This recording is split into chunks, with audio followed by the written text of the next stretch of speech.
శంబల ఈ పుస్తకాన్ని రచించినది మాస్టర్ శ్రీ శార్వరి గారు. 17వ భాగము పఠనము చేస్తున్నది పద్మజ. అధ్యాయం కైలాస దర్శనం. లామా రెగ్డన్ మాటలు నాకు నచ్చాయి. ఆయనలో అభ్యుదయ దృష్టి ఉంది, సహనం ఉంది. అభ్యుదయం తొంగి చూసింది. బాగా చదువుకున్నవాడు, లోతులు చూసినవాడు. అక్కడికి 4-5 మైళ్ల దూరంలో ఒక ప్రాచీన బౌద్ధ మఠం ఉందని, అక్కడ ఒక గొప్ప లామా ఉన్నాడని ఆయనే చెప్పాడు. తానే కారు ఏర్పాటు చేశాడు. ఒకరిని తోడిచ్చి పంపాడు. రెగ్డన్కు నచ్చాడంటే, అతని అభిమానం పొందాడంటే ఖచ్చితంగా ఆ లామా సమర్థుడై ఉంటాడు. అక్కడ నుండి నైరుతి దిశగా హైవే మీద ప్రయాణం. కొండదారులు కనుక ప్రయాణం వేగంగా లేదు. టెంగ్రీ దాటి ఎవరెస్ట్ సమీపానికి వచ్చాం. కారు డ్రైవర్ని అడిగాను, ఆ లామా మంచివాడేనా బాబు, నీకు తెలుసు కదూ? డ్రైవర్ వివరాలు చెప్పాడు. ఆయన పేరు హన్. థాయిలాండ్ నుంచి వచ్చి ఇక్కడ స్థిరపడ్డాడట. లామాలాగా ఉండడు, ఒక యోగిలాగా జీవిస్తాడు. బాగా చదువుకున్నవాడు. ఆయన వద్దకు విదేశీయులు తరచూ వస్తూ ఉంటారు. మధ్యలో ఎక్కడా ఊళ్ళు లేవు, మనుషులు తగల్లేదు, నిర్మానుష్యం. కారు నెమ్మదిగా పోతోంది. లామా రెగ్డన్ నాలో ఏవో ఎనర్జీ సెంటర్లు ఉన్నాయన్నాడు. వాటిని ఉద్దీప్తం చేయాలి. ఎట్లా? ప్రేయర్లో 10 అంతస్తులట. మెట్లు ఎక్కి పైకి రావాలన్నాడు. నాకు ఆ విషయం తెలియదు. ఏదో యోగం చేయడం, లేచిపోవడం తెలుసు. తృప్తిగా ధ్యానం చేసుకుంటాను. ఎనర్జీ సెంటర్సు పట్టించుకోలేదు ఎప్పుడు. మనకు గంటలు గంటలు సమాధిలో ఉండడం గొప్ప. నిర్వికల్ప సమాధి మరీ గొప్ప. ఎన్ని నెలలు నిర్వికల్ప సమాధిలో ఉండగలిగితే అంత ఎక్కువగా అభిమానులు, భక్తులు పెరుగుతారు. ప్రచారం జరుగుతుంది. ప్రేయర్లో స్తబ్దత పనికిరాదంటాడు రెగ్డన్. ఎరుకలో ఉంటేనే చైతన్యం, కాన్షియస్నెస్లో ఉండాలి. ఒక్కొక్క మెట్టు ఎక్కి పైకి రావాలంటాడు. అందరికీ తెలుసు తమలో ఏదో శక్తి ఉందని. అది ఏమిటో ఎవరికీ తెలియదు. దానిని పట్టుకోవడం తెలియదు, ఉపయోగించడం తెలియదు. దానిని కనిపెట్టి పైకి లాగాలి. అది జ్ఞానం. ఆయన ప్రేమగా చెప్పాడు, నీలో ఆ శక్తి పుష్కలంగా ఉంది శార్వరి. ప్రేయర్లో నీకే తెలుస్తుంది. ఎవరైనా ఎన్నని నేర్చుకోగలరు? ఎంతకాలమని నేర్చుకుంటూ ఉంటారు? జ్ఞానానికి అంతం ఉండదు. ఎంత నేర్చినా ఇంకా నేర్చుకోవలసింది ఉంటుంది. నేర్చుకోకపోయినా హృదయంలో నుంచి పైకి ఉబికి వచ్చేది అసలైన జ్ఞానం. ఎవరెస్ట్ పర్వతం సమీపంలోకి వచ్చాం. అక్కడ రాంగ్ఫూ మఠం ఉంది. అది మఠం కాదు, లామాసరీ కాదు. అది చక్కని ఆశ్రమం. పర్వతాలు కోటగోడల్లాగా అమెరాయి. సహజమైన ప్రకృతి సౌందర్యం. ఆశ్రమం దాపుల్లోకి వచ్చేసరికి ఒక వృద్ధ లామా వచ్చి మాకు స్వాగతం చెప్పాడు. 60-70 ఏళ్ల వయసువాడు. పండుటాకులా ఉన్నాడు. వంగిన నడుమ అయిన 30 ఏళ్ల వాడి ఉత్సాహం అతనిలో. డ్రైవర్ ఆయన్ని పలకరించాడు టిబెట్ భాషలో. వీళ్ళు ఇండియా నుంచి వచ్చారు, లామా రెగ్డన్ గెస్టులు. ఆయనే పంపారు. అమ్మయ్య, ఒక పనైపోయింది. డ్రైవర్ చెప్పే మాటల్లో ఇండియా, గురు, శంబలా తప్ప వేరే ఏమీ అర్థం కాలేదు. టిబెట్లో మాట్లాడుకున్నారు. హన్ చాలా మర్యాదగా, గౌరవంగా మమ్మల్ని లోపలికి ఆహ్వానించాడు. Very polite fellow. మేం శంబల పని మీద వచ్చామని గ్రహించాడు.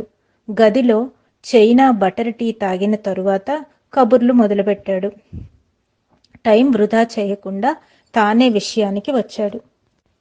శంబలలో జీవితాలకు, మిగతా ప్రపంచంలో జీవితాలకు పోలిక లేదు. 1000 సంవత్సరాలుగా ఈ అంతరం పెరుగుతూ ఉంది. మన ఎనర్జీ లెవెల్స్ వేరు, అక్కడి వారి ఎనర్జీ లెవెల్స్ వేరు. వారి ఆధ్యాత్మిక శక్తిని, చైతన్యాన్ని అప్పుడప్పుడు బయట ప్రపంచంలోనికి పంపుతుంటారు. అప్పుడు కాస్తంత అంతరం తగ్గుతుంది. ప్రపంచంలో ఆధ్యాత్మికత పెరిగినట్లు అనిపిస్తుంది. కొంతమంది సద్గురువులు, అవతార పురుషులు పుట్టుకొచ్చి తామే లోకాన్ని ఉద్ధరిస్తామని చెప్పుకుంటారు. నిజానికి వారంతా నిమిత్త మాత్రులు. వారి వల్ల తాత్కాలిక ప్రయోజనమే కలుగుతుంది. ఈ మధ్య, అంటే కొన్ని శతాబ్దాలుగా శంబల గురువులు బయటికి వస్తున్నారు. కొందరిలోనైనా శంబల విజ్ఞానం కలిగిస్తున్నారు. భార్గవ మా ఇద్దరిని మార్చి మార్చి చూస్తున్నాడు. మనం కూడా శంబల గురువుల వలె ఎనర్జీ లెవెల్ పెంచుకుంటే అడిగాడు. మంచిదే, అదే జరగాలి. కానీ అలా జరగడం లేదే అన్నాడు హన్ యోగి. అసలు ఈ ఎనర్జీ లెవెల్స్ ఏమిటి మహాశయ? అర్థం కావడం లేదు. ప్రేయర్ లోతుగా చేసే కొద్దీ ఎనర్జీ పెరుగుతుంది. 10 100 అవుతుంది. అవి ఎనర్జీ గ్రేడ్స్. హన్ ఇలా వివరించాడు. మీరు జీవించే పద్ధతిలో ఏమాత్రం మార్పు సహించరు. మంచి మాటలు వింటారు. మారాలి అనుకుంటారు, కానీ మారరు. మారడానికి ప్రాణం ఒప్పదు.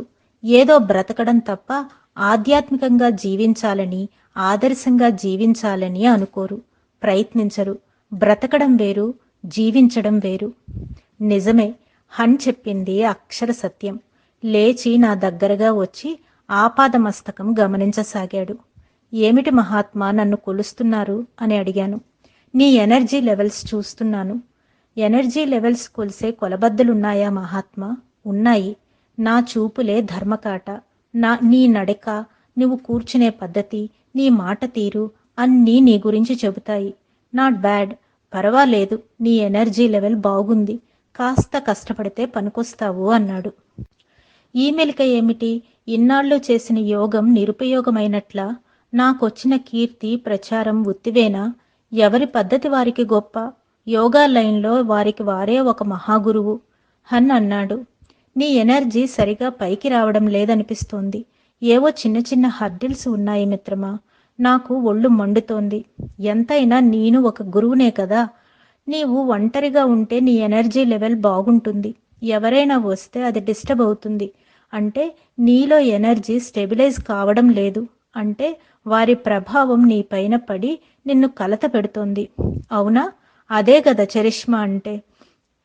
అవును. నీ ఉన్న చోట మిగిలిన వారు నీ ఎనర్జీని ఫీల్ అవ్వాలి. నీ ఎనర్జీ వారిని కదిలించాలి. వారి మత్తు వదిలించాలి. వారిని మేల్కొల్పాలి. నీ చుట్టూ ఉన్నవారు ఇన్స్పైర్ కావాలి. నీ అహంకారం నీ ఎనర్జీని అడ్డుకోకూడదు. నీ ఎనర్జీ ఇతరులు అందుకోగలిగితే అది శక్తి అవుతుంది. అదే శక్తిపాతం. నేను తల ఊపడం తప్ప కాదనడానికి వీల్లేదు. అది టిబెట్, ఢిల్లీ కాదు, హైదరాబాద్ కాదు. ఒక్క విషయం నిజం శార్వరి, నీది ఓపెన్ హార్ట్. ఏది దాచుకోవు. కల్మషం లేదు, రహస్యం లేదు. అది డెవలప్మెంట్కు మంచిది. చాలామంది, ముఖ్యంగా ఇండియా స్వాముల్లో ఈగో ఎక్కువ. ఈగో వదిలితే మంచి గురువు కావచ్చు ఎవరైనా. ఆ నిర్మలత్వం వల్ల, నిజాయితీ వల్ల, నిరాడంబరత వల్ల వాక్శుద్ధి కలుగుతుంది. సంకల్ప బలం పెరుగుతుంది. శంబలలో శక్తి రహస్యం అదే. నాకు తెలియదు మహాత్మా. తెలియకపోవడం మంచిదేలే. నీ శక్తి నీకు తెలిస్తే అహం పెరుగుతుంది, గర్వం కలుగుతుంది. తెలియనంత కాలం గర్వం కలగదు, శక్తి పెరుగుతుంది. ఇప్పుడు ఆయన ఎదురుగా ఉంటే వెన్నులో నుంచి శక్తి జరా జరా పైకి పాకుతోంది. గాలిలో తేలిపోతున్నాను. పైనుండి ఏదో శక్తి నాలో దిగి వస్తున్నట్లు తెలుస్తోంది. హన్ నాలో వస్తున్న మార్పుల్ని గమనించి తృప్తిపడ్డాడు. నా కళ్ళలోని మత్తును చూసి, అట్లా ఎంతసేపు ఉండగలవు? అది హ్యాంగ్ ఓవర్. కొంచెం సేపే. పరిసరాల అందాల్ని ఆస్వాదించగలను. నాలో సౌందర్య పిపాస ఎక్కువ. పరవశించిపోతాను. అందంలో యోగం ఉంది. సౌందర్యంలోని యోగాన్ని అనుభూతిస్తాను. ప్రకృతిలో ప్రతి శ్వాసలో భగవంతుని కళను ఆస్వాదిస్తాను. పూల వాసన చూస్తుంటే కళ్ళు మూతలు పడతాయా? మత్తు కలుగుతుంది. మత్తులో ఉంటే కళ్ళు మూతలు పడతాయి స్వామి. అట్లా కాదు. కళ్ళు తెరిచి వాసన చూడు. ఆ పూల శక్తి నీలోకి వస్తుంది. ప్రకృతినే కాదు, కళ్ళు తెరిచే భగవంతుని అనుభూతించాలి. అప్పుడే అటు శక్తి ఇటు వస్తుంది. కళ్ళు మూసుకుని భగవంతునికి నమస్కారం చేస్తే గొప్ప కాదు. భగవంతుని శక్తి మనలోకి కళ్ళల్లో నుంచే ప్రవేశిస్తుంది. అది ఎవ్వరూ గ్రహించరు. కళ్ళు మూసి ధ్యానం చేయాలి. కళ్ళు తెరిచి శక్తిని ఆహ్వానించాలి. దేవతా విగ్రహం కళ్ళల్లోకి సూటిగా చూడు. ఆ కళ్ళల్లోని శక్తి నీ కళ్ళల్లోకి వచ్చి చేరుతుంది. శరీరం పులకిస్తుంది, సంతృప్తి కలుగుతుంది. ప్రకృతిలోని శక్తి మన చూపుల ద్వారానే మనకు చేరుతుంది. అది గమనిక. మనలోని ఎనర్జీ లెవెల్ తగ్గకుండా చూసుకోవాలి. వేస్ట్ చేసుకోకూడదు. ఎనర్జీ పెరగాలంటే తిండి తక్కువ తినాలి. తిండి మీద ధ్యాస తగ్గాలి. అది సూత్రం. తిండిపోతులకు యోగం అబ్బదు, ధ్యానం కుదరదు. తిండి తినకపోతే ప్రాణం పోదు. గాలిలో ఉన్న శక్తి చాలు, మనిషి బ్రతకడానికి. ప్రాణ ఎనర్జీని మించింది కాదు మనం తినే ఆహారం ఎనర్జీ. మేం ఏమీ తినకుండా నెలలు సంవత్సరాలు ఉండగలం. ఎవ్వరూ చనిపోరు. ప్రకృతిని శ్వాసించడమే గొప్ప ధ్యాన సూత్రం. మీ దేశంలోని స్వామీజీలకు తిండి ధ్యాస ఎక్కువ. మహర్షులు ఒకరిద్దరు ఉన్నారు. అంతేకాదు ఎక్కువ మంది భోక్త ప్రియులు, భోజన ప్రియులు. మీ దేశంలో మఠాలు, పునరావాస కేంద్రాలు. అవునా కాదా? ఆధ్యాత్మికవేత్తలకు భోజనం ముఖ్యం కాదు. శార్వరి, మనం యోగులం, లామాలం కాదు, మహర్షులం కాదు. ప్రపంచంలో యోగశక్తిని పెంచడం, అందించడం మన పని. యోగాన్ని విస్తరింపచేయాలి. అందుకు ప్రతి వ్యక్తి ఒక యోగి కావాలి. యోగం యోగం అని అరిచి ప్రయోజనం లేదు. ఉపన్యాసాల వల్ల, సత్సంగాల వల్ల యోగశక్తి పెరగదు, శక్తిపాతం కలుగదు. శక్తిపాతం అంటే గుండెలో కదలిక, హృదయం చైతన్యంలో తడిసిపోవడం. మనం ఆర్జించిన యోగశక్తిని ఇతరులకు పంచితే మన శక్తి పదింతలు పెరుగుతుంది. నవ్వుతూ అన్నాడు, పరమగురువులు శంబలకు పరిమితం, మనం ప్రపంచానికి పరిమితం. వారు ఇటు రారు, మనం అటు పోము. అయినా వారికి మనకు మధ్య యోగా ఎనర్జీ ట్రాన్స్మిషన్ జరుగుతుంది. మనకు కావలసిన శక్తిని వారు అందిస్తారు. దానిని సద్వినియోగం చేస్తే చాలు. అదే వారికి మనం ఇచ్చే ప్రోత్సాహం, దక్షిణ. మనం ఆస్ట్రల్లో వారిని కలువవచ్చు. మనం భౌతిక శరీర సౌందర్యం, నిర్మాణం చూసి మురిసిపోతాం. రక్తం, మాంసం, ఎముకలు, ఇవే కదా శరీరం. అన్నీ అరువే. యోగశక్తి క్రణువుల సమీకరణం. యాటమ్ అంటే అణువు, అణువు అంటే శక్తి. యోగశక్తి అంతా అణుక్రణు ధాతువుల సమీకరణమే. చివరికి గాలి కూడా అణువులే. యోగా ఎనర్జీ అంతా అటామిక్ ఎనర్జీ. ఎనర్జీ తగ్గితే మనిషి నీరసపడతాడు, డీలా పడతాడు. నీరసం వల్ల జబ్బు చేస్తుంది. మనిషి 150 సంవత్సరాలు జీవించాలి. సగం సగానికి ఆయుర్దాయం పడిపోయింది యోగశక్తి లేక. యోగశక్తి పెరిగితే ఆయుర్దాయం పెరుగుతుంది. మృత్యువు మనిషి దగ్గరకు రాదు. మనం పిలిచే వరకు మృత్యువు మన జోలికి రాకూడదు. దరిదాపులకు వచ్చినా తిరిగి వెళ్ళిపోతుంది.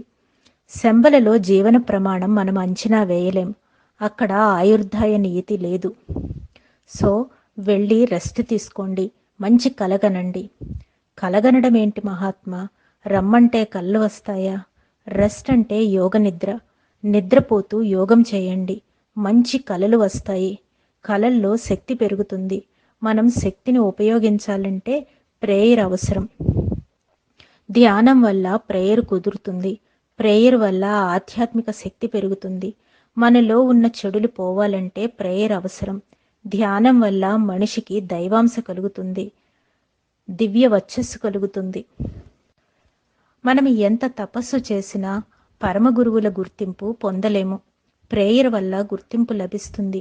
ప్రేయర్ మనల్ని ఉన్నత స్థితికి తీసుకుపోతుంది. మన యోగశక్తి పెరిగినప్పుడే మాస్టర్స్ మనల్ని గుర్తిస్తారు.